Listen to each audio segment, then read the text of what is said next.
Mezzogiorno in punto, Focus TG, buongiorno e ben ritrovati. Vi terremo compagnia in questa diretta fino alle 13:30 con tante notizie da tutto il Veneto, ma ci collegheremo anche con i nostri inviati per raccontarvi live, in diretta, la cronaca del territorio. Per esempio, tra poco saremo a San Sino di Livenza, collegati con la nostra Ilaria Marchiori per raccontarvi del femminicidio di Cinzia Luison, quindi rimanete con noi. A proposito di cronaca, andiamo a Casale sul Sile, una sessantenne disabile è stata rapinata e presa a calci da due malviventi. Sapevano che aveva una cassaforte, racconta la donna. In ospedale le hanno referato due costole incrinate.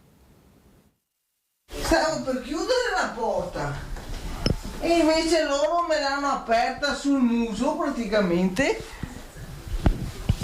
e quindi sono caduta per terra. Poi mi hanno dato una pedata e mi hanno detto: so che lei qui ha una cassaforte. E un'altra pedata. Allora non sono stata là tanto a fare la coraggiosa, ho detto sì, è lì, si prenda quello che c'è dentro, che tanto non c'erano tanti soldi, però li ha presi tutti. E dopo sono spariti due uomini col casco integrale. Monica Biasina è stata lucida e ferma anche negli attimi più concitati, mentre i due malviventi che le sono piombati in casa non hanno avuto alcuna pietà. Due uomini contro una donna sessantenne con disabilità, ma lei stessa il giorno dopo ammette che poteva andare peggio. Se tirano fuori il coltello e invece mi hanno solo dato tante pedate. I fatti nel tardo pomeriggio a Casale sul Sile, in questa abitazione al primo piano di via Buonarroti, sono da poco passate le 17 quando i due uomini di corporatura robusta e accento pare dell'est fanno irruzione. La stessa proprietaria di casa non parla di una mera casualità. Il cancello non ha, come dire, si apre a mano perché si è rotto il motore, quindi sapevano già tutto. Non è possibile che vengano dentro e sappiano. Lei qui ha una cassaforte, mi hanno detto. Come fanno a dire lei qui ha una cassaforte? Nella cassaforte i due rapinatori trovano 350 euro, soldi che servivano a pagare l'IMU. Il tempo di agguantarli e darsi alla fuga. Sembra a bordo di uno scooter. Sulle loro tracce i carabinieri del nucleo investigativo di Treviso, che hanno effettuato anche i rilievi scientifici a caccia di impronte e altre tracce. Purtroppo non ci sarebbero in zona telecamere. Il referto del pronto soccorso, dove la donna è stata portata per accertamenti, parla di due vertebre incrinate, 30 i giorni di prognosi, più profonde ancora le ferite dell'anima. Perché visto come va l'andazzo qua, che ti menano per 10 euro, sono solo codardi. Ve lo abbiamo anticipato, è tanta la cronaca di quest'oggi. Ci spostiamo adesso nel Padovano. Misteriosa caduta in un condominio di Padova, un ragazzo di 19 anni è precipitato dal terzo piano delle scale. È ricoverato in condizioni disperate il 19enne che ieri sera è precipitato dalle scale di questo condominio di via Marostica a Padova. Il ragazzo, che vive al terzo piano del palazzo, è caduto nella tromba delle scale all'altezza del secondo piano, un volo di 10 metri. Sembra che il giovane si fosse dimenticato le chiavi di casa e stesse cercando di rientrare. Il 19enne vive da anni con il padre e, secondo le testimonianze dei vicini, pare avesse dei problemi con l'alcol. Anche ieri sera sembra che il giovane avesse bevuto. Una residente del palazzo ha raccontato di averlo trovato steso a terra, un po' confuso, e di averlo invitato ad entrare nell'androne per non rimanere fuori al freddo. Il ragazzo, un po' agitato, ha iniziato a salire le scale suonando i campanelli. Un'anziana vicina lo ha visto dallo spioncino della porta mentre cercava di salire le scale. All'improvviso la luce si è spenta e pochi istanti dopo c'è stato il tonfo sordo udito da molti nel palazzo. Sul posto, oltre ai medici del 118 che hanno soccorso e portato d'urgenza il 19enne in ospedale, anche la polizia per i rilievi. Non si esclude nulla dal gesto estremo all'incidente. Pare che il ragazzo volesse accendere la luce condominiale, ma invece di appoggiarsi al muro si è sporto dal lato delle scale, perdendo l'equilibrio e precipitando nell'androne.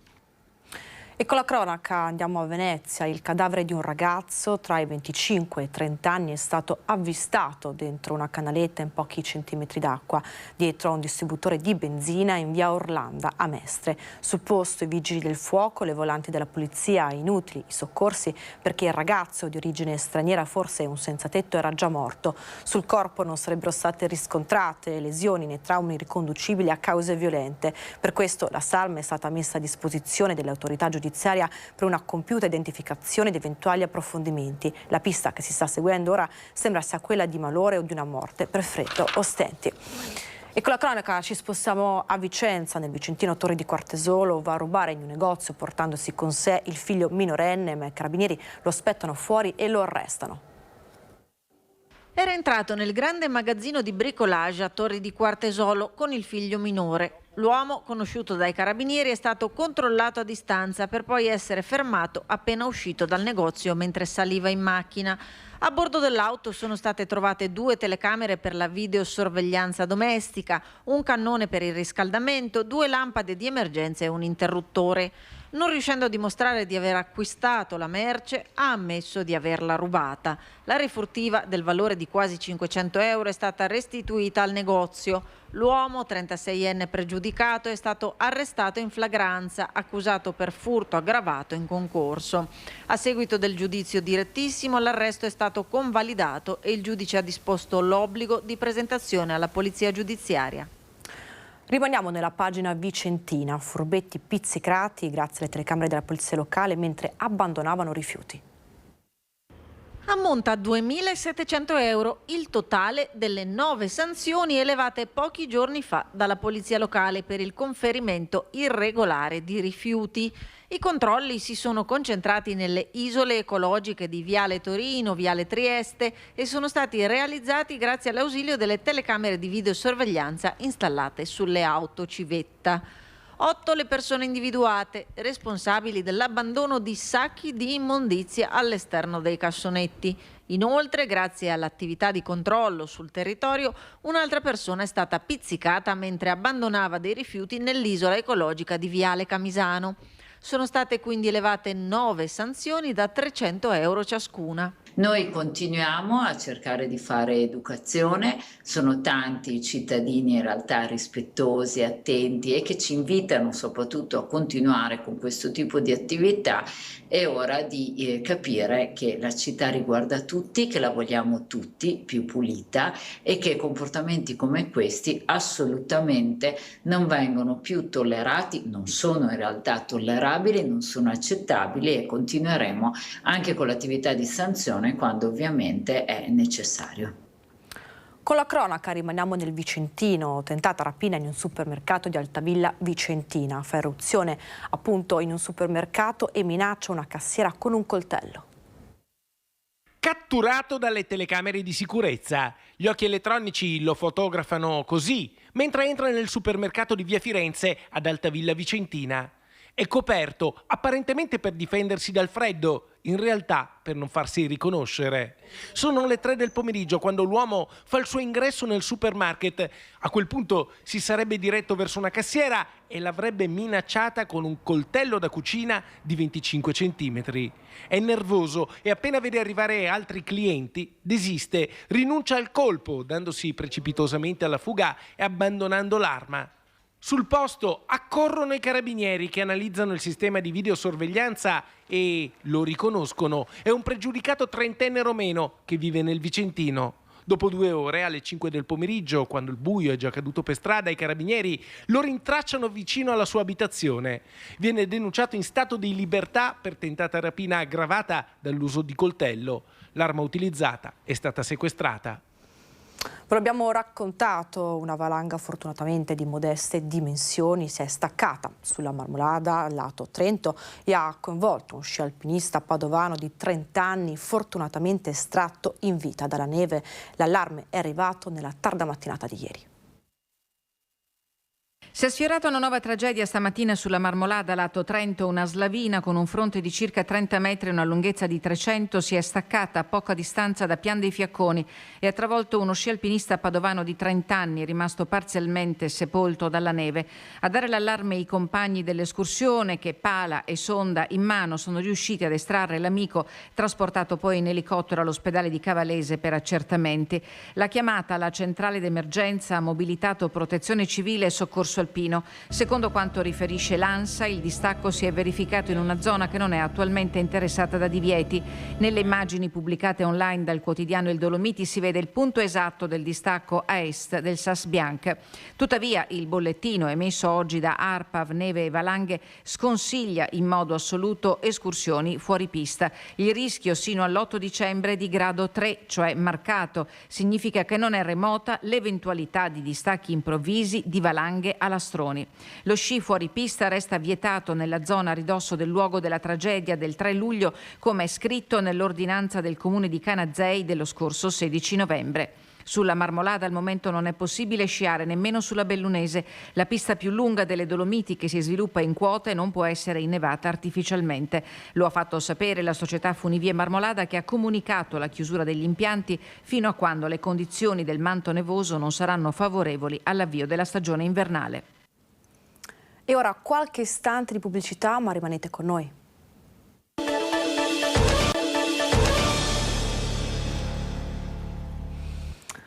Focus TG, bentornati in diretta. Vi ricordo che tra poco saremo collegati live con la nostra inviata Ilaria Marchiori a San Siro di Livenza per raccontarvi del femminicidio di Cinzia Luison, 60enne, uccisa dal marito Giuseppe Pitteri. Ma intanto andiamo avanti con la cronaca e ci spostiamo nel Padovano. Dimorava da settimane appunto nel Padovano uno degli oltre 20 arrestati coinvolti nel blitz anticamorra della Polizia di Stato a Napoli contro il clan Mazzarella. L'uomo è stato arrestato dagli agenti della Catturandi della squadra mobile di Padova. L'uomo arrestato nel Padovano è un 45enne di Nola che alloggiava in un bed and breakfast di Vo e lavorava in alcuni cantieri edili nel Vicentino. In totale sono 25 le persone del clan rivale della cosiddetta alleanza di Secondigliano. Sono accusati di aver imposto il pizzo agli ambulanti del mercato del centro storico di Napoli. Ed ora, sempre nel Padovano, ancora cronaca, derubata la cantante padovana Chiara Luppi, ecco il suo racconto. L'auto vandalizzata e depredata, brutta sorpresa per la cantante e attrice padovana Chiara Luppi, vittima di un furto vile qualche sera fa. L'artista insieme al suo gruppo si era fermata per una cena dopo il saggio di fine corso. Aveva parcheggiato l'auto lungo via Bronzetti a Padova, ma quando è tornata nel parcheggio ha scoperto la razzia. I ladri le hanno rubato tutto. Tranne la sedia di legno e in paglia che poteva servire, per il resto tutta l'attrezzatura, tutti i miei microfoni, persino il primo di quando avevo 16 anni, quindi insomma tante cose affettive, regali insomma dedicati, gli effetti per la voce, tutte le cose che ho scelto negli anni insomma di utilizzare per i miei spettacoli. Chiara aveva appena finito lo spettacolo messo in scena dai talenti della scuola Gershwin. Sui sedili posteriori aveva lasciato alcuni oggetti di scena, ma tanto è bastato ai ladri per continuare ad aprire l'auto, compreso il bagagliaio. L'artista lancia un appello. Sicuramente l'iPad e i miei microfoni, tanto non so cosa se ne faranno, anche uno solo, sarei veramente felice, un gesto. Infatti ho avvisato che i ragazzi del bar sono molto gentili, ho detto guardate, ho messo un appello su Facebook di lasciare, abbandonare le cose lì, fatalità, perché insomma ci sono tanti anni di lavoro e insomma mi dispiace molto. Si sono portati via anche il copione, quindi io mi auguro, come ho detto, che studino e che si applichino anche loro. Rimaniamo nel Padovano e torniamo a parlare dell'inchiesta sull'omicidio di Mattia Caruso. Ecco i messaggini di amore e odio che si mandava con la fidanzata Valentina, arrestata per il delitto. Un rapporto travagliato, burrascoso, fatto di promesse d'amore e discussioni nate da gelosie reciproche. Questo quanto emerge dalla consulenza sui cellulari di Mattia Caruso e Valentina Boscaro. Il trentenne era stato ucciso la notte tra il 25 e il 26 settembre con una coltellata al cuore sferrata proprio dalla fidanzata. Gli accertamenti tecnici voluti dal pubblico ministero Roberto Piccione sono un nuovo tassello per ricostruire il rapporto tra i due giovani. Un rapporto descritto fin dai primi minuti dagli amici della coppia come altalenante, con slanci d'amore eterno che vorticosamente si trasformavano in promesse di non vedersi mai più. Erano entrambi a scaldarsi in egual misura, sia Mattia che Valentina. L'indagine, che vede la giovane accusata di omicidio volontario, esclude ogni tipo di coinvolgimento di terze persone nel delitto.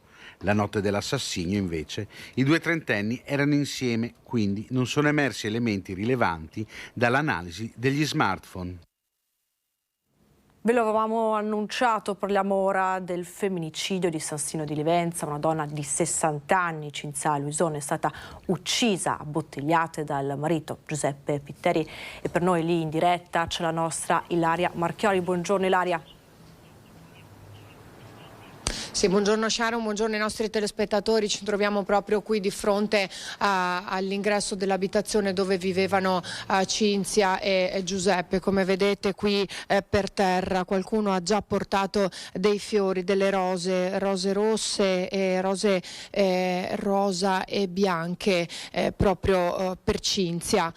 Qui c'è l'ingresso del portoncino dove ieri all'interno poi dell'appartamento si è consumata questa tragedia.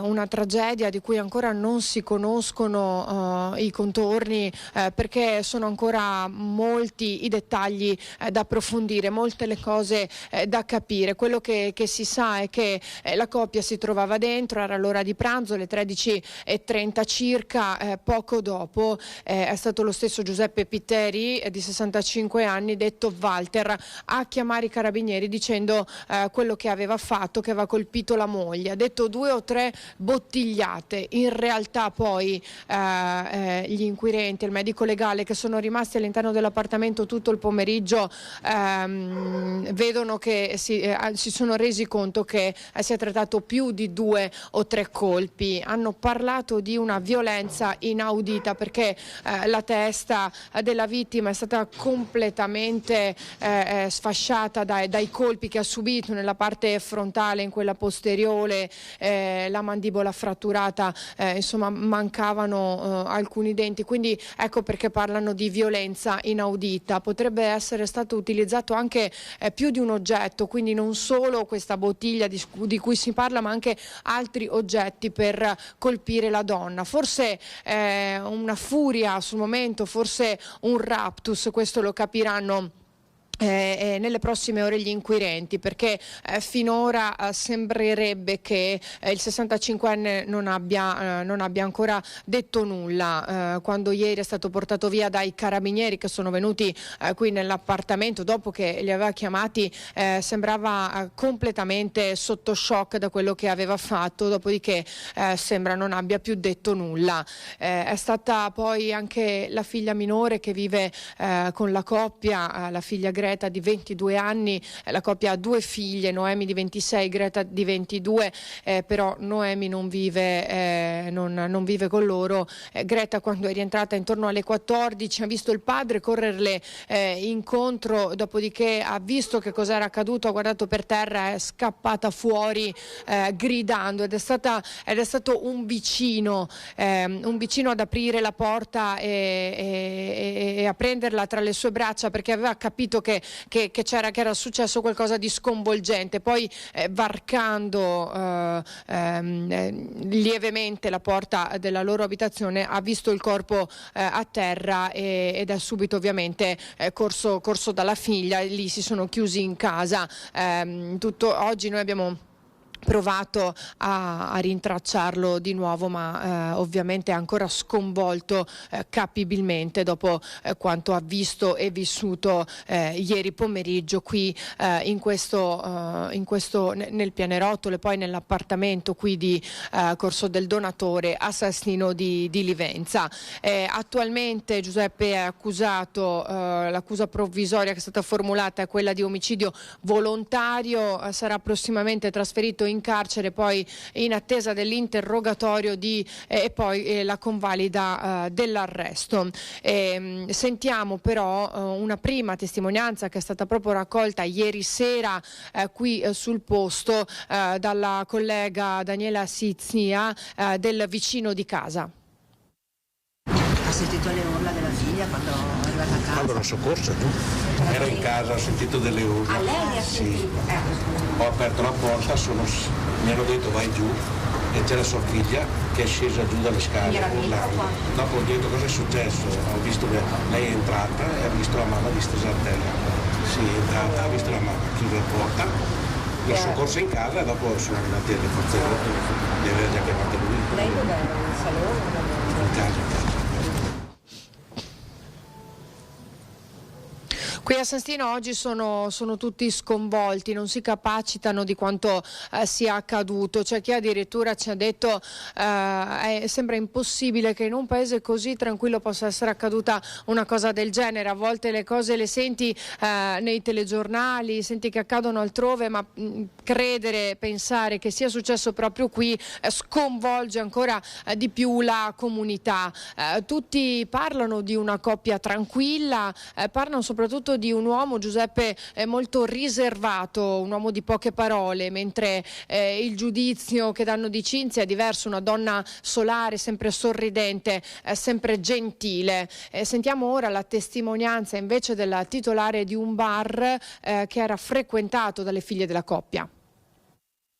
Io l'ho conosciuta un po' di anni fa, sono stata anche nel suo negozio un po' di volte, ma accogliente, ha presente di incontrare una persona eccezionale, favolosa, che ti mette a tuo agio. Sorridente. Ma bella, il sorriso, piena di vita. Io oggi quando l'ho saputo chiedevo a mio marito, Cinzia chi? Quando mi ha detto la parrucchiera, cioè io sono rimasta non sorpresa, malissimo, perché dai per scontato che sono quelle persone piene di vita, piene di... A lei, no, non è possibile. Poi ho pensato subito a Irene, alle figlie, cioè... Mai un problema, mai un litigio, non si capisce cosa sia accaduto. Ma per quello che so io no, però come le dicevo tante volte, queste cose che succedono, cioè non vieni mai a sapere, sembrano quelle cose nascoste in casa che nessuno ne vuole parlare. Magari queste donne, però mi metto anche nei loro panni, per non parlarne, non è mica facile. Giusto? Lei ha detto se n'è andato via una parte. Via un pezzo di sole, un pezzo di vita gioiosa, un pezzo di... E io stasera le prime preghiere sono per lei, per la Cinzia. Perché poi le persone tante volte non serve frequentarle tutti i giorni, sai, anzi forse hai un rapporto ancora più bello, no? Più sincero, no? E io Cinzia non è una signora che io, però mi è bastato quel poco conoscerla, una persona bella, positiva, le senti subito a pelle le persone, no? Ecco, questa era la testimonianza di un'amica di Cinzia, una persona che la conosceva bene, che ha speso per lei parole davvero toccanti e commoventi. Tra l'altro ricordiamo che le comunità in lutto in realtà sono due, oltre San Stino di Livenza anche Pramaggiore, dove c'era il salone di parrucchiera di Cinzia, salone in cui lavorava con le due sorelle, e quindi era un salone anche molto frequentato, molto conosciuto. Lei lì era molto apprezzata, molto conosciuta, per cui entrambe le comunità hanno deciso che proprio a partire da oggi saranno esposte le bandiere a mezz'asta nei rispettivi municipi, ed è stata dichiarata anche una giornata di lutto nel giorno in cui saranno celebrati i funerali di Cinzia Luison, che ieri è stata uccisa qui nella sua abitazione di Corso del Donatore a San Stino di Livenza dal compagno Giuseppe Pitteri di 65 anni. Lascio la linea allo studio, dovrebbe esserci ancora la testimonianza di cui parlavamo prima di un barista qui della zona, se non ci sono poi altre domande restituisco la linea.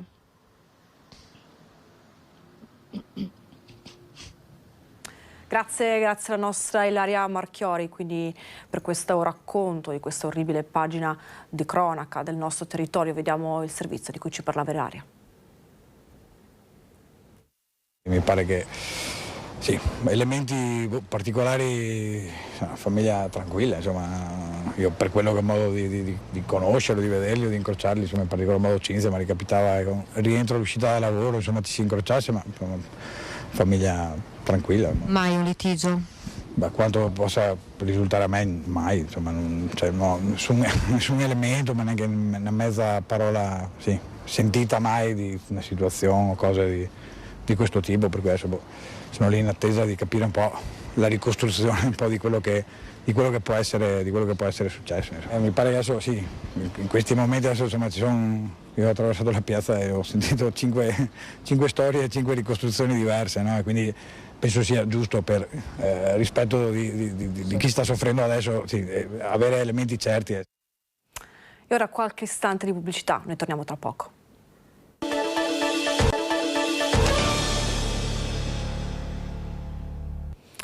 Mezzogiorno e 30, Focus TG, bentornati in diretta. Prima della nostra pausa pubblicitaria vi abbiamo raccontato in diretta con la nostra Ilaria Marchiori l'orribile pagina del femminicidio di San Sino di Livenza. Ora andiamo avanti con la cronaca, ci spostiamo nel Trevigiano, poteva avere conseguenze ben più gravi l'incidente stradale avvenuto questa mattina alle 6:30 lungo la Castellana di Paese all'incrocio con via Carso, coinvolta un'auto, una Ford Fiesta condotta da un 51enne di origini marocchine che viaggiava da Treviso in direzione Istrana e una moto guidata da un 40enne trevigiano. I due conducenti hanno riportato solo lesioni fortunatamente lievi. Furti nelle chiese della Marca, i carabinieri hanno individuato i due uomini che rubavano dalle cassette delle offerte. Individuati nelle ore scorse in due distinte operazioni dei carabinieri del Comando Provinciale di Treviso i presunti responsabili di reati in chiesa della Marca trevigiana. I militari dell'Arma di Castelfranco Veneto hanno arrestato in flagranza per furto aggravato in concorso un italiano 44enne con obbligo di dimora nel Monzese e un 28enne rumeno. I due sono stati bloccati a Castelfranco con l'intera refurtiva e i classici attrezzi del mestiere, un metro pieghevole e 2 rotoli di nastro biadesivo. Colpita la chiesa di Santa Maria della Pieve in via Borgo Pieve a Castelfranco, dove sono stati rubati 2 portacandele in vetro e ottone, vari libretti liturgici e lumini votivi e danneggiate nel tentativo di sottrarle una copertura in rame e un'acqua santiera. I ladri hanno messo a segno un altro colpo anche nel Duomo di Santa Maria Assunta e San Liberale, in Vicolo del Cristo, dove utilizzando un metro flessibile con applicato all'estremità un nastro biadesivo cercavano di estrarre il denaro contenuto nelle cassette delle offerte. Scoperti dal sacrestano si sono però dati alla fuga. In attesa del processo i due uomini sono stati rimessi in libertà in attesa di giudizio.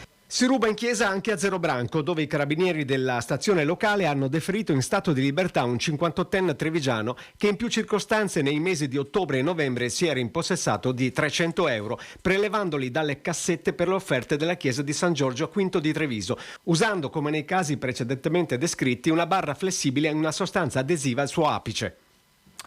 E stanotte alle 3 Castelfranco Veneto sono state rinvenute le carcasse di 3 asini, verosimilmente investiti da un veicolo in transito allontanatosi subito dopo l'impatto del luogo del sinistro.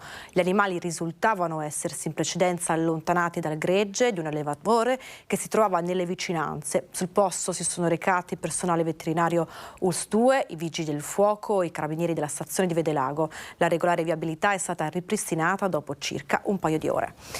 E ora accantoniamo per un momento la cronaca e apriamo la pagina bassanese. Area bassanese non si rassegna sul futuro di San Lazzaro e incalza l'amministrazione. Il comune intervenga.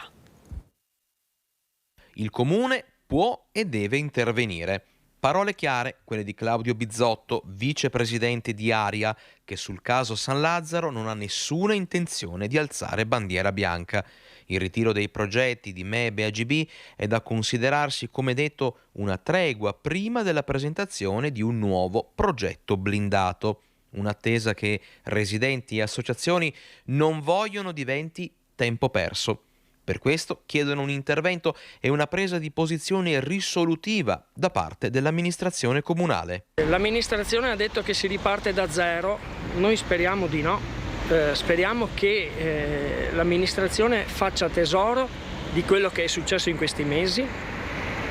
L'assessore Viero dichiara che dovremmo richiedere un maggiore coinvolgimento. Non abbiamo avuto nessun coinvolgimento di nessun tipo, anzi molti ostacoli, e vogliamo invece dire all'amministrazione che deve assolutamente decidere del destino di quest'area. Destinazione urbanistica vuol dire dare un destino a un luogo. Questo luogo per noi non può essere fatto diventare come quello che ho alle mie spalle, ma è un patrimonio di tutta la città e del Veneto. Anche sulle prospettive occupazionali ipotizzate nei piani di industrializzazione, Aria solleva dubbi e perplessità. I posti di lavoro servono a tutti, ma quale lavoro? Per quanto tempo? Quanto durerà questa cosa? E chi certifica quei posti di lavoro? Forse quell'area può offrire molti più posti di lavoro di qualità e molto più aperti al futuro. Noi vogliamo che cambi tutto da parte dell'amministrazione. Sul futuro di San Lazzaro, dunque, non si vuole aspettare una decisione dall'alto, ma riscrivere insieme la storia di uno degli ultimi polmoni verdi di Bassano, dandole un degno lieto fine. Intanto è stato fissato per il 14 dicembre un maxi convegno aperto ai cittadini.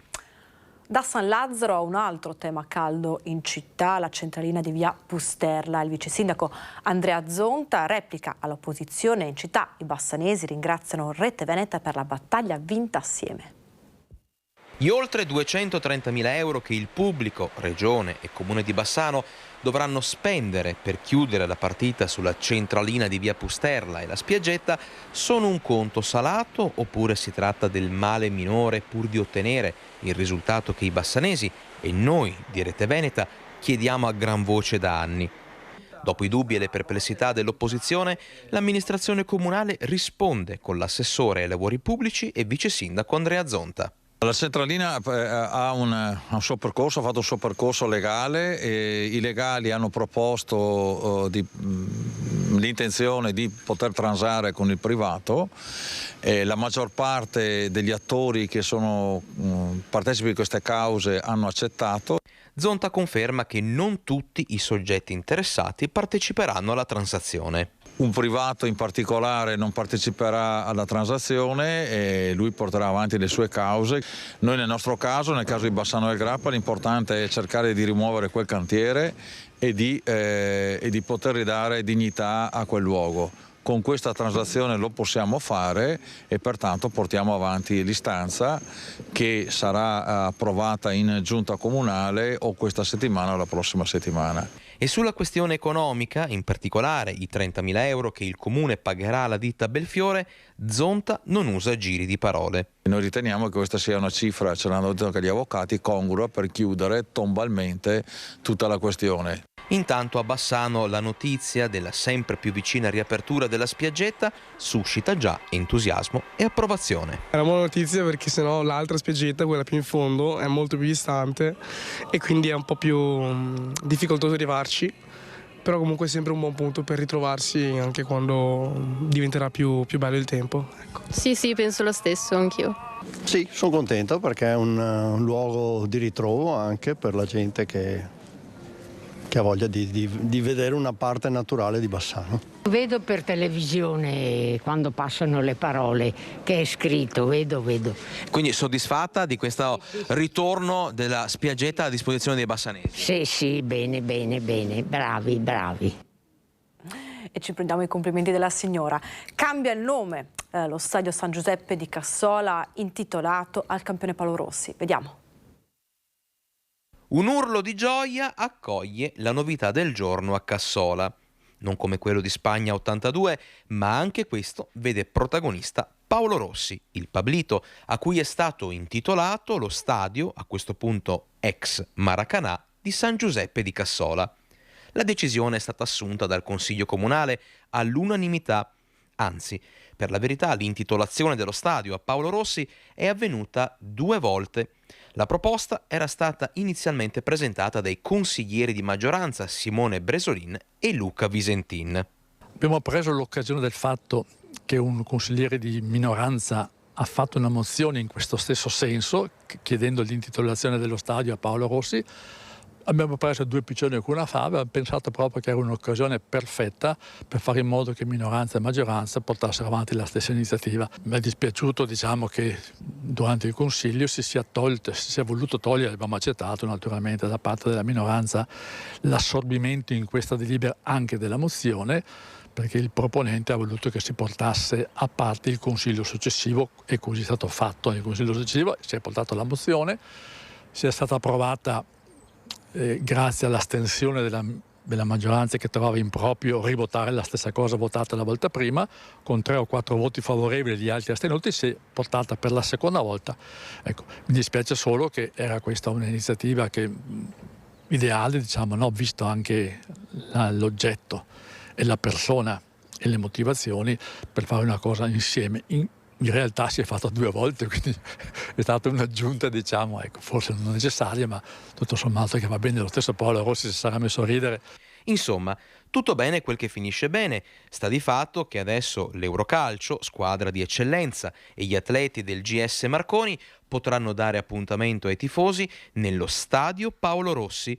E chissà se chi segnerà il primo gol di questa nuova era a Cassola deciderà di esultare come Pablito nell'82. E ora qualche istante di pubblicità, ma noi torniamo tra poco.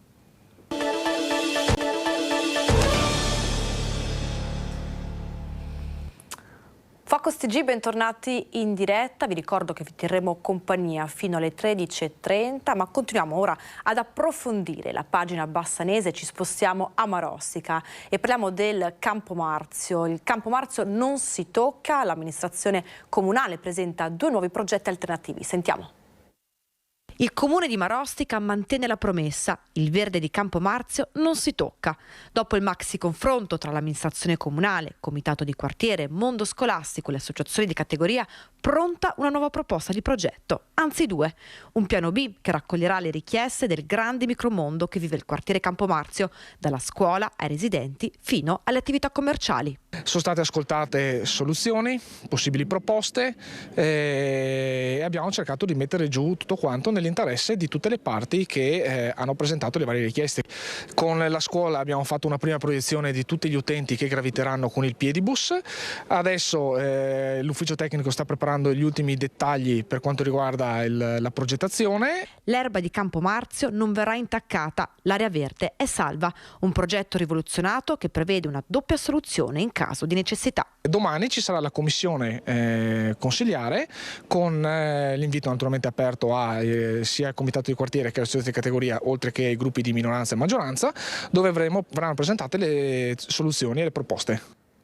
E a Bassano del Grappa un nuovo polo logistico per lo smaltimento di rifiuti. Un nuovo polo logistico di rifiuti a Bassano grazie all'arrivo di oltre 4 milioni di euro dai fondi del PNRR. Una sinergia sempre più consolidata, quella tra il Consiglio di Bacino Brenta ed ETRA. Il progetto finanziato infatti è risultato 12° in graduatoria su 92 progetti candidati. Il nuovo polo sorgerà nell'area dell'ex discarica con collegamento diretto alla nuova strada pedemontana veneta. Ci spostiamo ora a Rosà. In occasione dell'8 dicembre la piazza di Rosà ospiterà le associazioni di volontariato e tanti eventi natalizi. Il Natale a Rosà si accende da giovedì 8 dicembre e promette di essere un appuntamento ricco di eventi, iniziative e suggestioni che vedranno l'impegno dell'amministrazione comunale insieme alla Proloco di Rosà e alle associazioni di volontariato.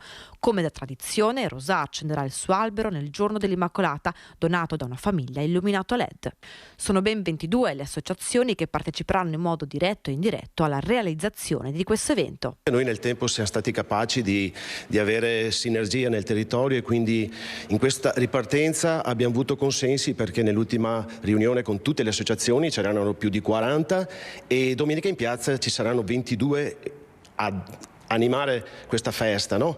E io dico che questi 2 anni sono stati un po' tesoro per tutte le associazioni perché dobbiamo ritornare e capire che perché la gente sia coinvolta bisogna chiedere tante volte per piacere e comunque un grazie poi non fa mai male. Grazie ai volontari della Protezione Civile sarà possibile la salita al campanile di Rosà. Faremo visitare il campanile fino alla sella campanaria e in sicurezza a tutti a gruppi da 10, dopo si provvederà anche alla visita guidata. Una giornata anche per valorizzare le attività del centro storico colpite dalla crisi. Questo è anche un'occasione perché tutti i nostri negozi e le nostre attività possono rimanere aperti, possono mostrare le loro vetrine e dare così modo a tutte le persone che vengono di far vedere quante belle cose ci sono anche nel nostro paese. Chiudiamo ora la pagina bassanese per il momento e ci spostiamo nel Trevigiano e torniamo a parlare della tragedia sul Terraglio. Per Ganziol l'annuncio della volontà di chiedere il rito abbreviato per Ronny Levakovic non sorprende la controparte. Prima udienza fissata per il 17 gennaio. Dal punto di vista del cittadino può essere magari in qualche maniera poco comprensibile. Ecco, però sono dinamiche processuali che fanno parte del nostro ordinamento e quindi devono essere valutate anche per quello che sono. In ogni caso ci sarà comunque un giudice che poi dovrà stabilire se ci sono delle responsabilità, comminare delle pene. Il legale dello studio 3 Andrea Piccoli, avvocato della famiglia di Mara Visentin, si limita a prendere atto dell'intenzione del 25enne Ronny Levakovic di chiedere il rito abbreviato per il tragico incidente sul terraglio la notte dello scorso 24 marzo a Preganziol, di cui è chiamato a rispondere. Incidente in cui persero la vita Mara e l'amica Miriam Cappelletto. Al volante ubriaco Levakovic tamponò ad alta velocità l'utilitaria delle due amiche. Faremo questo processo con quelli che sono gli elementi che sono emersi dalle indagini preliminari, a mio avviso sono abbastanza univoci. L'indagine secondo noi è stata esaustiva, ci sono ovviamente degli aspetti che immagino appunto che loro vorranno cercare di valorizzare, è un loro diritto, noi faremo altrettanto per quello che può essere emerso dalla consulenza, che comunque mi sembra che abbia toccato in maniera esaustiva i punti salienti di quello che poteva essere la ricostruzione della dinamica. L'avvocato Piccoli non dispera dunque di veder comminare a Levakovic una condanna adeguata malgrado la decurtazione di 1/3 della pena. Contemporaneamente sta procedendo l'iter risarcitorio. Che è portato avanti, che è in una fase di avanzata anche per quello di valutazione. Non lo so se per il processo poi questo aspetto verrà o meno definito, non lo posso sapere adesso, è un po' prematuro. Ci sono dei contatti in corso. L'udienza preliminare è stata calendarizzata per il 17 gennaio prossimo. La cronaca ci porta nel Padovano perché tornano i migranti a Noventa Padovana, ma il sindaco Marcello Bano, dopo aver saputo la notizia, fa scattare i controlli. Ci colleghiamo in diretta col nostro Federico Fosetti che ci racconta tutto. Buongiorno Federico. Buongiorno Sharon, buongiorno ai telespettatori. Sì, sono qui con il sindaco di Noventa Padovana, Marcello Bano. In grande sintesi quello che è accaduto è che una cooperativa ha affittato un appartamento a Oltrebrenta, che è un quartiere di Noventa Padovana, da un privato e ha ospitato lì 11 migranti, ma il sindaco si è arrabbiato perché in un certo senso è stato bypassato, cioè non è stato avvisato direttamente, ma è stato un accordo che c'è stato direttamente tra prefettura e cooperativa, perché non va bene così, ma soprattutto anche precisiamo che non c'è uno scontro istituzionale con la prefettura. No, c'è un rispetto dei ruoli tra la prefettura e il sindaco, c'è una legge, noi ci conformiamo alla legge, la legge parla in maniera inequivocabile, dice che l'ente locale deve essere avvisato alla prefettura qualora dovesse esserci un centro di accoglienza straordinario. Dopo l'ente locale può essere d'accordo o meno, però deve essere avvisato, cosa che non è stato fatto in questo caso e noi l'abbiamo evidenziato immediatamente. Tra l'altro abbiamo fatto subito un controllo con la polizia locale che ha identificato queste 11 persone su uno spazio di 60 metri quadri, noi abbiamo fatto presente, abbiamo chiesto un incontro al prefetto e abbiamo detto su 60 metri quadri la legge ti dice massimo 9 metri quadri per persona e quindi 5 persone sono di troppo. Il prefetto ne ha preso atto e le ha ricollocate in altre, in altri comuni. Questo è il fatto. Non c'è nessuna rabbia, abbiamo solo fatto presente che è una situazione anomala, quella di non avvisare il comune. Quindi da noi le leggi si rispettano, sia che sei il comune sia che sei altri enti. Questo è molto semplice. E qui non c'è un'emergenza perché in realtà sono persone che lavorano eccetera. Quello che lei vuol far passare è il messaggio che c'è una procedura e va rispettata, punto. C'è una legge, noi ci conformiamo alla legge, quindi non c'è nessuna livore, nessuna arrabbiatura. Tra l'altro sono tutte persone, come giustamente diceva, che sono integrate nel territorio, lavorano, si danno da fare, però non va bene che siano messi stivati come tonni in un appartamento ed è il motivo per cui l'ente locale deve essere chiamato, perché gli dice guardate che in un appartamento di 60 metri quadri ce ne possono stare 6, non ce ne possono stare 11. La norma è stata fatta apposta, c'è un DPM del 75 e noi ci conformiamo alla norma. Tra l'altro la prefettura dopo ha fatto anche un controllo ieri e li ringrazio perché sto giro ci hanno chiamato, dove c'erano carabinieri, Spisa, l'ispettorato del lavoro, vigili del fuoco, polizia locale. Abbiamo evidenziato che c'erano delle cose che non andavano bene, però tutte cose assolutamente risolvibili, insomma nulla di così trascendentale, ecco, diciamo pure così. Se dovesse ripetersi questa situazione? No, si deve ripetere, allora c'è una legge e noi siamo accoglienti, però non ci facciamo neanche passare sopra da nessuno, cioè nel senso, io faccio il sindaco, rappresento una comunità e la comunità deve essere avvisata, punto. Cioè, quindi non c'è nulla di contrapposizione, però c'è un rispetto istituzionale delle parti che deve esserci sempre, a prescindere magari da qualche piccolo anomalia o errore. Bene, direi Sharon che il sindaco ha spiegato molto bene qual è la situazione. Se non hai domande ti restituisco la linea. Grazie al nostro Federico Fusetti, al sindaco di Noventa Padovana, Marcello Bano. Ora ci spostiamo a Venezia perché sono gravissimi i danni che il moto ondoso provoca ogni giorno nelle fondamenta dei palazzi veneziani. Il drammatico esercizio di equilibrio a cui è oramai costretto questo stabile è significativo della precaria condizione di salute in cui versa Venezia, al di là delle immagini da cartolina che tanto piacciono sui social. Oltre a scale crollate o che assumono la forma di uno scivolo, a pezzi pronti a staccarsi dalle rive, un impressionante quantitativo di voragini che si stanno allargando sotto i palazzi sono state raccolte in una mappa interattiva dal gruppo 25 aprile che lancia l'allarme. Quando l'acqua appunto è più bassa ci ha consentito di vedere delle vere e proprie falle, delle voragini, dei buchi impressionanti dentro le mura dei palazzi, e questo crea poi un cedimento strutturale del palazzo a lungo andare. Che il moto ondoso faccia malissimo a Venezia lo si denuncia da almeno 60 anni, eppure, così come per lo spopolamento della città, non si è mai assistito ad una seria politica di contrasto del fenomeno. Anzi, il traffico di mezzi a motore nei canali è aumentato a livelli mai raggiunti prima. Si parla sempre di intervenire, ma non si interviene mai, perché ho l'impressione che la politica veda questo provvedimento di malocchio, in quanto sicuramente molte categorie avranno da obiettare, però io penso che rispetto al bene di queste categorie il bene Venezia sia di gran lunga superiore. I risultati di una ricerca che è in continuo aggiornamento e a cui tutti possono partecipare sono stati presentati nella sede di Italia Nostra alla Presidente della Quarta Commissione Consiliare Deborah Onisto, che sta lavorando sul tema. La continua erosione, il continuo battere sia dell'onda ma anche l'inquinamento idrodinamico sotto tutto il movimento dell'acqua sposta, erode le fondamenta e che vengono a svuotarsi un po' alla volta e quindi poi cedono. Ci spostiamo e torniamo nel Trevigiano e torniamo a parlare di un argomento che ha creato sicuramente qualche discussione: le multe con l'autovelox. Per il Tribunale di Treviso sono regolari, ma l'avvocato Fabio Capraro, che segue vari automobilisti, annuncia ricorso in Cassazione e ribadisce che gli autovelox privi di omologazione non sono regolari.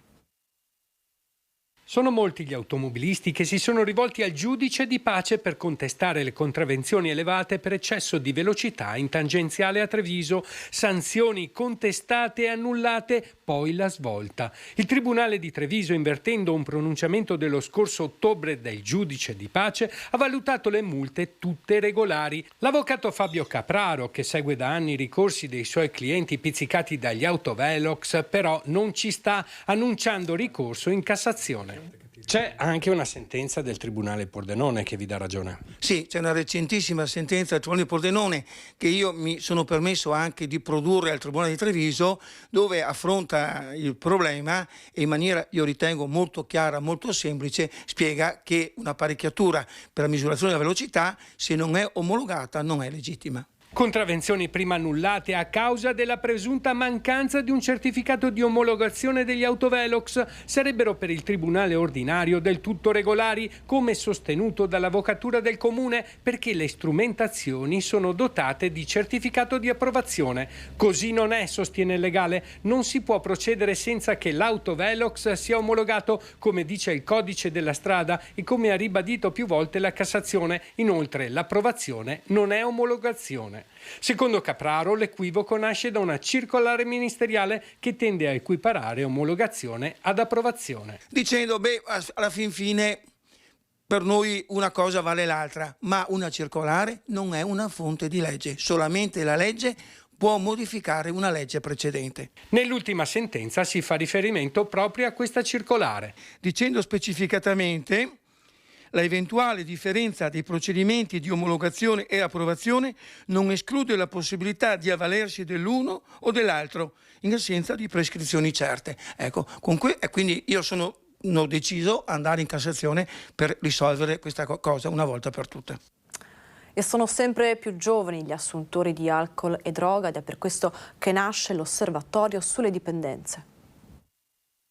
Purtroppo sì, lo registriamo anche noi in prefettura, che ci occupiamo delle persone che sono segnalate per l'uso personale, e abbiamo registrato un incremento della popolazione giovanile, molto giovanile, esposta a questo tipo di rischio di fenomeno. Gli assuntori di droga sono sempre più giovani, la certificazione arriva direttamente dalla prefettura di Treviso accanto a quella dell'aumento di incidenti causati dall'alcol, altra abitudine radicatissima tra studentesse e studenti. Le percentuali di ubriacatura, che sono state rilevate corrispondono a circa il 17% sia nei maschi che nelle femmine. Questo è un dato che sicuramente ci preoccupa molto. La percentuale di ragazzi e quindi di studenti che consumano in modo eccessivo, in modo episodico eccessivo, quindi si espongono a fenomeni di ebbrezza alcolica, corrisponde al 17%, e le femmine, le studentesse sostanzialmente si muovono con la stessa percentuale, 17% circa. Numeri e tendenze che hanno portato alla firma del protocollo d'intesa per la costituzione di un osservatorio sulle dipendenze tra ULSS 2, Conferenza dei Sindaci, Ufficio Scolastico Provinciale e Prefettura. Proprio la mappa delle dipendenze è in continua evoluzione. Sappiamo anche che lo standard stupefacenti ogni mese sostanzialmente abbiamo delle modifiche anche rispetto a queste sostanze ed è necessario che venga anche data un monitoraggio a livello generale, ma soprattutto ci permettano di fare delle azioni strutturate con un osservatorio. Capiamo quanto la situazione, più che una impressione, sia appunto una dura realtà. Lavorando con le scuole è chiaro, soprattutto dopo i 2 anni di pandemia, che la situazione di disagio è evidente che sia aumentata. Droga, alcol, ma anche gioco d'azzardo e utilizzo compulsivo dei social. Ci sono ragazzi che dichiarano più di 3 ore al giorno per quanto riguarda l'utilizzo di social, e questo ha creato evidentemente anche fenomeni di cyberbullismo e quindi problematiche che vanno affrontate proprio a livello di SERD, ma anche a livello dei nostri psicologi dell'ULSS. E ora l'ultima pagina pubblicitaria, ma ritorniamo tra poco.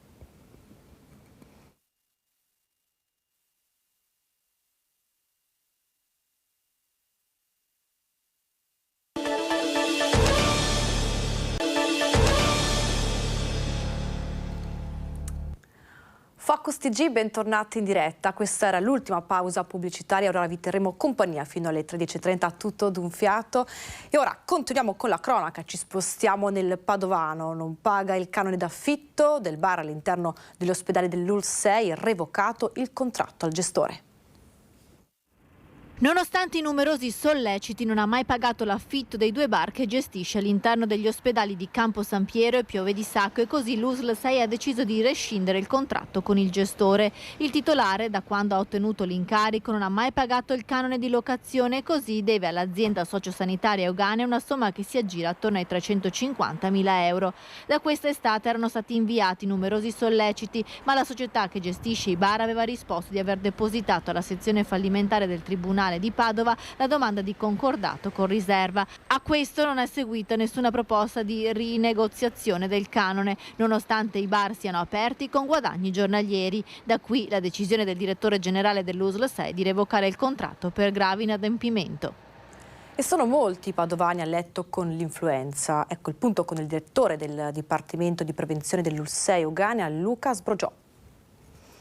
Possiamo stimare, visto che in Italia abbiamo circa 3 milioni di persone che fino adesso hanno avuto l'influenza, che per i padovani, per la provincia di Padova, siano stati almeno 50.000. Questa è la stima fatta dal Dipartimento di Prevenzione dell'ULSS Euganea sui padovani che hanno contratto l'influenza.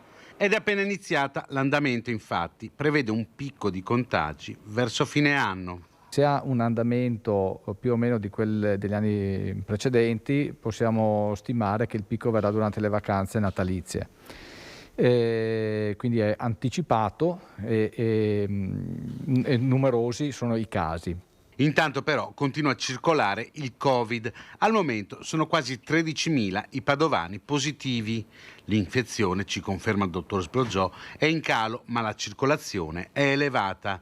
Che sintomi differenziano i due virus? I virus respiratori sono diversi, ce ne sono anche altri, adenovirus e rinovirus che circolano. Hanno sintomi generali piuttosto simili, diciamo dal raffreddore, la tosse, al mal di gola, un po' di febbre, dolori muscolari, dolori articolari.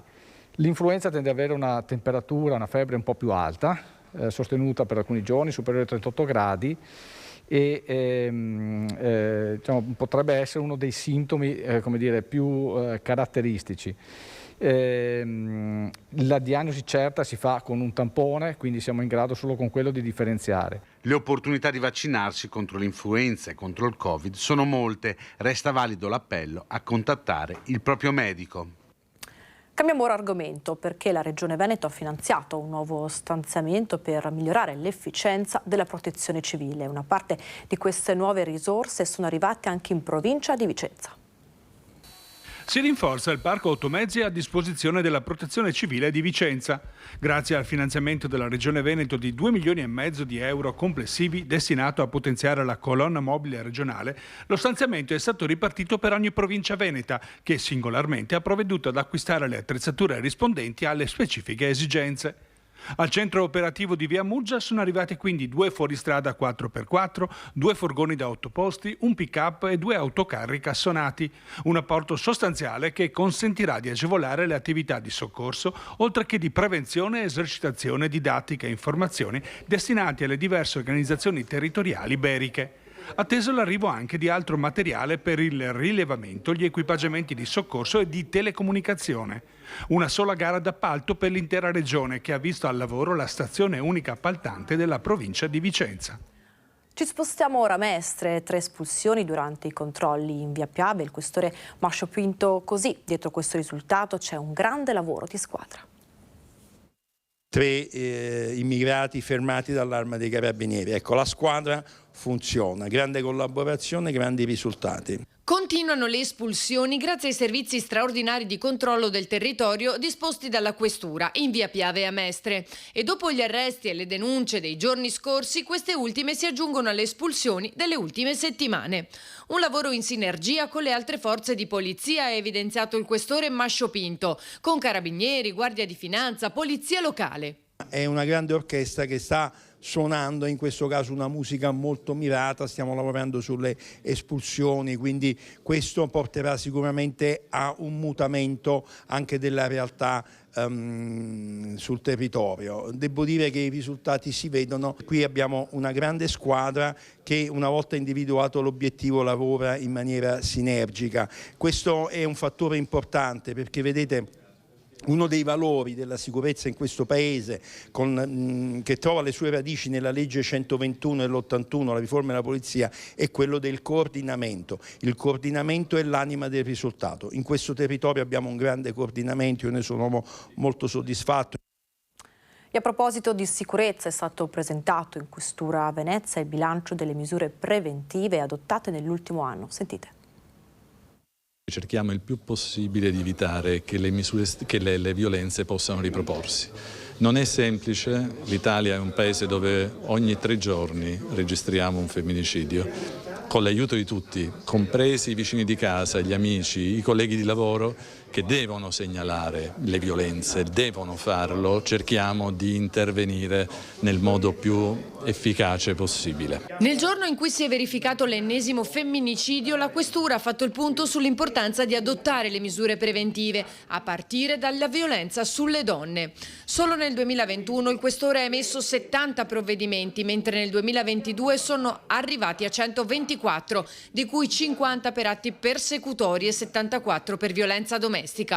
Ma le misure riguardano anche altri ambiti. Quest'anno, escluso il mese di dicembre, il Questore ha emesso 58 avvisi orali, 171 fogli di via, 104 DASPO, 46 DACUR, divieto di accesso a specifiche aree urbane e 124 ammonimenti. Si tratta di misure di carattere amministrativo, non penale. Tra questi il DASPO Willy, utilizzato per contrastare il fenomeno delle baby gang, come quella che ha seminato il terrore a Jesolo quest'estate o nel centro di Altamirano, con taglieggiamenti, rapine e aggressioni a danno di giovanissimi studenti. Abbiamo individuato dei comportamenti riferibili a diversi ragazzi minorenni che hanno destato preoccupazione nella popolazione locale, nella popolazione studentesca in particolar modo, e di conseguenza siamo intervenuti anche in quel caso e d'intesa con l'autorità giudiziaria, impedendo a questi ragazzi di frequentare le aree dove più frequentemente avvenivano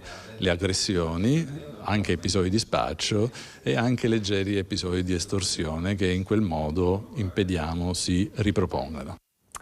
Rimaniamo a Venezia e torniamo a parlare del contributo d'accesso. È partita la consultazione via internet aperta a tutti i residenti del comune. La consultazione sul sito del Comune è partita. Fino al 7 gennaio tutti i residenti sopra i 16 anni e tutti coloro che in città studiano o lavorano da almeno un anno potranno esporre osservazioni e suggerimenti sul contributo d'accesso a Venezia e isole. L'iniziativa appare largamente condivisa, ma con diversi distinguo, come quelli di Claudio Scarpa, direttore dell'Associazione Veneziana Albergatori.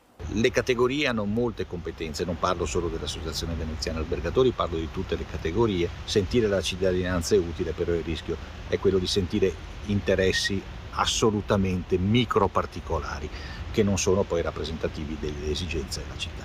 In piazza San Marco, dove tradizionalmente i flussi turistici raggiungono il picco massimo, Claudio Verniere è presidente dell'associazione che riunisce commercianti ed esercenti dell'area marciana.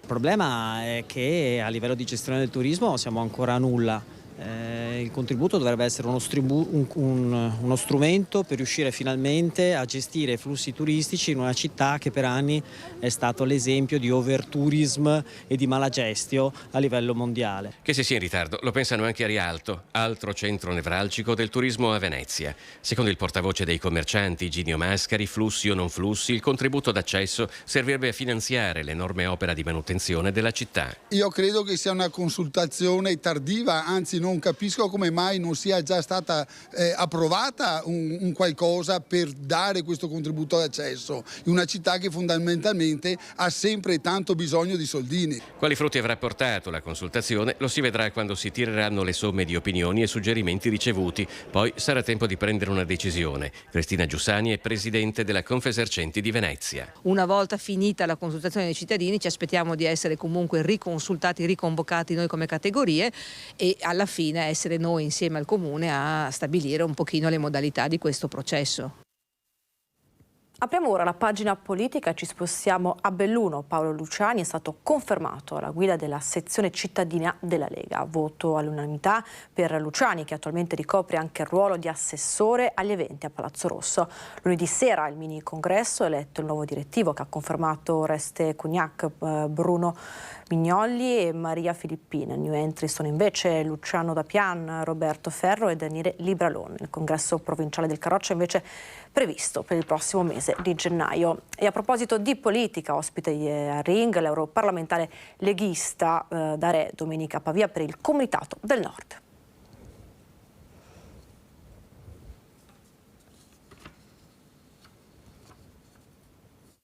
Ce ne sono tanti che aderiranno, ma come ha visto e come ha detto anche lei, per essere nel Comitato del Nord bisogna avere la tessera della Lega, quindi è un qualcosa interno nostro per compattare, riunire, mettere insieme tante persone, tante anime della Lega che sono stanche, stufe e vorrebbero andarsene. Questo serve per riunire la base. Tanti leghisti veneti pronti ad aderire al Comitato del Nord, riunito a Pavia intorno al leader storico Umberto Bossi. Parola dell'europarlamentare trevigiano Gian Antonio Darè, leghista della primissima ora, in rotta da tempo con il segretario Matteo Salvini. I numeri non sono quelli dei sondaggi, sono quelli dei risultati elettorali, dice Darè. Occorre intervenire. Non siamo qui per distruggere, ma per rinnovare. Perché se no, se si rompe, facciamo un grande regalo al centralismo romano. Insomma, si tratta solo di rimettere in piedi quell'ala del nord che ha visto tanti militanti, tanti sostenitori e tanti voti che se ne sono andati proprio per questo partito nazionale. Si può cambiare, si deve cambiare senza chiaramente perdere le origini, l'identità, la territorialità che purtroppo abbiamo perso. D'Arè, che a Bruxelles ha incrociato proprio il ministro Salvini in Europa a chiedere un sostegno concreto per dare il via alla progettazione del ponte sullo stretto. Ci siamo visti, insomma, ci siamo anche salutati. Nessuno scambio, nessun confronto, dunque le distanze rimangono inalterate. L'ex segretario nazionale della Liga resta convinto del fatto che il problema sia stato il mancato coinvolgimento dei territori. È mancata la segreteria politica. Cioè, se ci fosse stato un Zaia, un Federica, un Giorgetti che assieme a Salvini avesse fatto la linea politica, probabilmente questi risultati non sarebbero stati così. Arrivano in Veneto dopo aver percorso migliaia di chilometri lungo la rotta balcanica. Parliamo dei migranti. A Trieste il sottosegretario all'interno Prisco ha annunciato il ritorno delle riammissioni in Slovenia. Il ministro Piantedosi ha diramato una direttiva alla Polizia di Frontiera, ai prefetti, per riutilizzare i meccanismi di riammissione considerati dagli accordi italo-sloveni. Quindi cerchiamo di trattare chi viene in Italia ed ha bisogno e può rimanere qua, come abbiamo fatto con l'ONG e con il mare, in modo civile, accogliendo chi deve essere accolto. Chi non deve essere accolto se ne torna fuori dall'Italia. I sindacati però chiedono personale più che... Ovviamente c'è la richiesta naturale di più personale, perché in questo momento, anche per le scelte timide di precedenti governi, è stata adottata una linea molto morbida rispetto all'utilizzo di questo meccanismo, che invece consente all'Italia di poter riconsegnare chi non ha titolo per stare in Italia ai paesi, in particolar modo alla Slovenia, che è il primo paese europeo di approdo, come prevede poi il resto della regolamentazione di Dublino. Da quando sono operative queste riammissioni? Dal 28 di novembre mi sembra che sono rimaste operative, perché in realtà gli accordi sono vigenti. Chiudiamo ora la pagina politica e parliamo di rischio idrogeologico e consumo del suolo. Coldiretti lancia l'allarme, invoca l'approvazione urgente di una nuova legge attesa ormai da 10 anni. Il problema dell'erosione, abbiamo visto a Ischia cosa è successo per una serie di problematiche. Noi vogliamo evitare che ci siano delle copia e incolla nei nostri territori. A seguito del cambiamento climatico, 9 comuni su 10 avrebbero parte del territorio in area a rischio idrogeologico per frane ed alluvioni. È l'allarme lanciato da Coldiretti in occasione della Giornata Mondiale del Suolo. Negli ultimi 50 anni, inoltre, è scomparso quasi un terreno agricolo su 3 a causa dell'abbandono e della cementificazione. Nel Vicentino e nel Veneto ricordiamo che siamo una delle regioni più cementificate di tutti, per cui fa sì che l'acqua velocemente arrivi al mare e di conseguenza può creare dei problemi. Dobbiamo bloccare l'acqua a monte. L'acqua piovana in Veneto è trattenuta nei territori a monte mediamente solo per circa il 6%. Per Coldiretti è indispensabile che la regione superi i campanilismi e realizzi nuovi bacini di laminazione a ridosso delle montagne per regolare il deflusso idrico in funzione della sicurezza del territorio e per gestire meglio la siccità. Nella zona del Valle dell'Agno, di Chiampo e nella zona dell'Alto Vicentino c'è necessità di creare un bacino di contenimento per far sì che eviti danneggiamento. Io utilizzo danneggiamento del territorio perché corriamo sempre il rischio che un po' alla volta la collina arrivi in pianura e di conseguenza crea dei problemi anche chi abita al quinto piano. Rimaniamo nel Vicentino, andiamo a Schio, il restauro del Duomo di San Pietro, al via una raccolta fondi per sostenere l'intervento. Scledensi chiamati a raccolta per restaurare il Duomo di San Pietro. Siamo pietre vive, il titolo della raccolta fondi a sostegno dell'intervento di restauro dell'edificio, simbolo di Schio, che necessita una nuova manutenzione straordinaria, soprattutto sulla facciata principale che guarda verso Piazza Rossi, interventi che richiederebbero 2 milioni di euro. Abbiamo deciso di lanciare una raccolta fondi per chiedere nella sensibilità delle scledensi e non solo un contributo che possa dare la possibilità di ridare luce e dignità a questo immobile che ha un grande valore dal punto di vista religioso, ma che appunto è anche uno degli emblemi della città di Schio. Necessità dell'intervento motivata da esigenze sia tecniche che di sicurezza, dalle incrostazioni alle muffe, ai distacchi delle pietre poste a tenuta delle colonnine delle balaustre. L'intervento di restauro sarà suddiviso in più fasi. I lavori dovrebbero iniziare nella tarda primavera del 2023 e potranno essere suddivisi in 4 fasi. La prima fase riguarda la facciata principale e le opere in pietra, quindi il muraglione, la balaustra e le scalinate dell'accesso principale. La fase 2 potrebbe riguardare il pronao e la facciata principale, intesa come tinteggiature, e i campanili. La fase 3, le facciate laterali e il retro, e per ultima resterebbe la parte riguardante la canonica. Cambiamo argomento. Domani comincerà il Ponte dell'Immacolata. Cosa faranno le famiglie bassanesi? Sentiamo. Si avvicina il Ponte dell'Immacolata, un ponte lungo, sono 4 giorni in cui che cosa faranno i bassanesi e i marosticensi? Si concederanno qualche spesa in più, prepareranno gli addobbi oppure andranno alla ricerca dei regali di Natale? Scopriamolo insieme. Io faccio niente perché non ho tanti soldi, perché il governo non mi dà tanti soldi a me, le danno agli altri. E lei signora? Anche perché sono da sola e guarda, non spendo niente e non voglio niente. Veramente si rimane a casa, almeno a casa mia. Per il momento, nonostante ci sia il ponte adesso che si avvicina dell'Immacolata, poco movimento. Anche più danno perché la gente risparmia per andare via e taglia dappertutto, però che i 4 giorni che è un ponte grande li fanno dappertutto perché dicono che è esaurito dappertutto. Inizieremo a fare un po' le addobbi di Natale a casa, l'albero di Natale, così stiamo un po' in casa stanno. Noi siamo dall'Australia prima di tutto, quindi just saying we are from Australia. Siamo qui in vacanza, l'Italia è bellissima e questo ponte andremo credo in montagna a cercare un po' di neve. E siamo a Marostica perché io sono originaria di qua, lui invece è australiano doc e ci sposiamo questo mese, quindi però andremo nelle Dolomiti. Ovviamente a Bassano, Vicenza, però secondo me questa è la parte più bella d'Italia e anche secondo lui che c'è appena stato, e era stato in Italia prima, però dice Marostica, Bassano, Vicenza, più belle di tutte. E allora, felicitazioni per le nozze. Grazie. Grazie. Lo dice il calendario, manca sempre meno a Natale. I comuni di Rossano Veneto e Cartigliano sono pronti a regalare ai cittadini una grande festa. Arriva il Natale, arriva la grande festa. I comuni del territorio sono pronti a regalare ai cittadini quella magia che solo le feste natalizie donano ogni anno.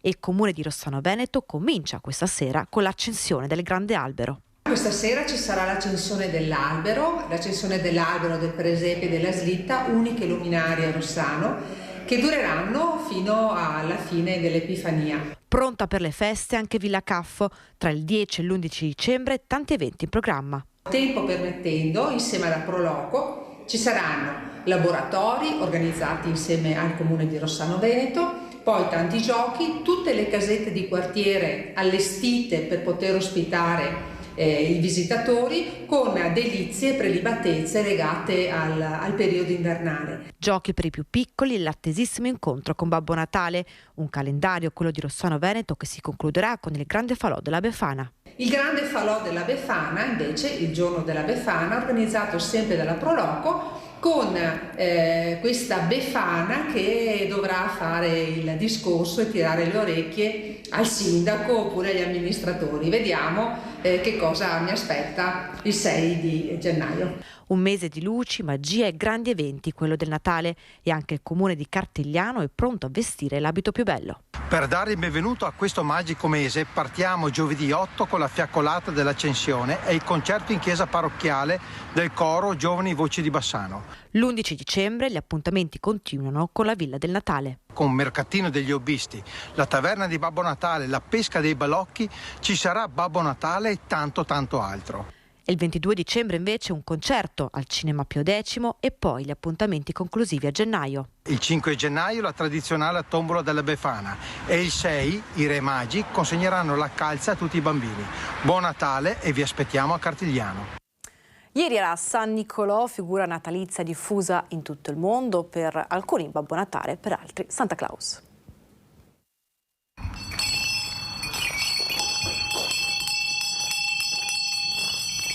Il suono della campanella ha annunciato anche a San Pietro di Feletto l'arrivo di San Nicolò. Subito dopo il presepe, con l'albero addobbato, è l'immagine mondiale del Natale, anche se legato al 6 e non al 25 dicembre. Ma pochi forse sanno che è il segno marcatamente popolare del passaggio longobardo, che è passato appunto dalle nostre Pieve e nelle nostre Farre fino alla Longobardia, con Milano che ancora oggi dà i regali natalizi ai bambini. Qui tra le colline del Felettano, pur senza asinello, quello che in altre parti chiamano Babbo Natale o Santa Claus è atteso con trepidazione da grandi e piccini. Loro si aspettano tutti gli anni e ci sono degli anziani che se arrivo magari un'ora in ritardo si ricordano che l'anno prima sono arrivato un'ora prima. Pertanto ci aspettano questo regalo, questa visita tutto l'anno. Per i nonni della locale casa di riposo è una ventata di ricordi e giovinezza, quando una noce, delle castagne, qualche fico secco, delle carrube erano il momento più bello e dolce di un anno fatto di ben poche cose. La tradizione è fondamentale perché anche il ricordo di come si festeggiava un tempo e poi riproporlo anche adesso è assolutamente fondamentale, importantissimo. Ma il nostro San Nicolò ogni anno è atteso soprattutto dai piccoli, incuriositi da quanto hanno appreso nei giorni precedenti dalle maestre. E ci sono delle storie che li hanno accompagnati insomma in questi giorni, e delle tradizioni che abbiamo provato a raccontargli, la tradizione dei bandot, di richiamarlo, di attirare l'attenzione, per far sentire che insomma ci sono questi bambini che lo aspettano con sentimento. Una canzone di saluto per il nonno dalla barba bianca che rimarrà nei ricordi di questi uomini e donne di domani, in una linea di sentimenti che lega da sempre tutte le generazioni di questi colmelli. Anche questo fa comunità ed è proprio il motivo principale perché si portano avanti queste tradizioni, no? Per continuare a essere una comunità. E Cortina si prepara al rilancio dopo la pandemia in attesa delle Olimpiadi 2026.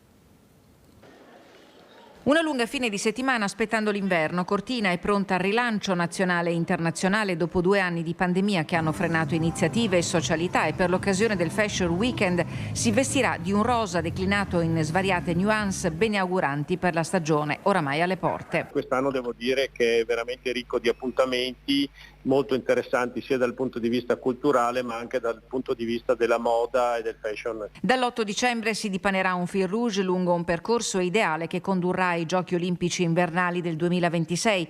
Per Cortina un avvio di stagione con un carnet ricchissimo di appuntamenti. Quest'anno non ci sono i mercatini ma ci sarà un villaggio di Natale fatto per i bambini nella Conchiglia, per poi andare nel vivo che sarà appunto l'8 con tutta una serie di inaugurazioni sul territorio che è un grande firme.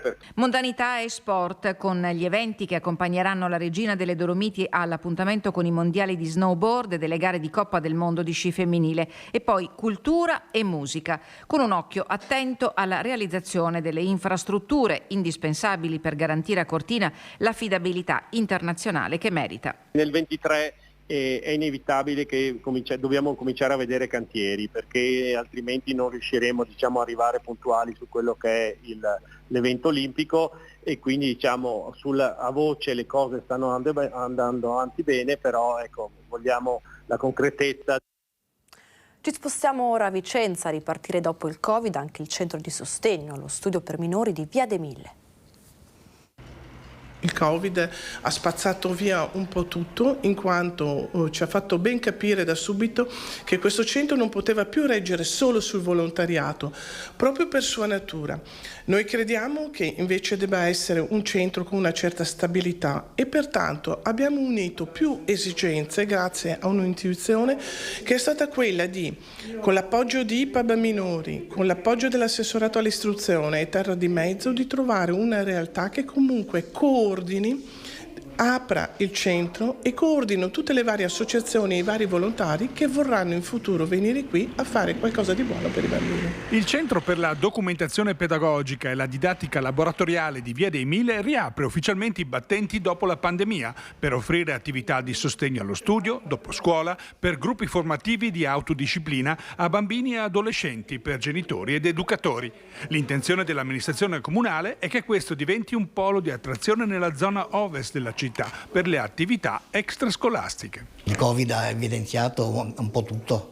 Ci sono bambini che non vogliono più andare a scuola, ci sono bambini che fanno fatica a rimanere a scuola, c'è un fenomeno di bullismo che è esponenziale. Noi non accogliamo solo ragazzi in difficoltà, noi cerchiamo di allargare. C'è il ragazzino che si è preso indietro in greco, ragazzino che purtroppo è a rischio di abbandono scolastico. 13:30, Focus TG finisce qui, grazie per averci seguito, buon pomeriggio a tutti.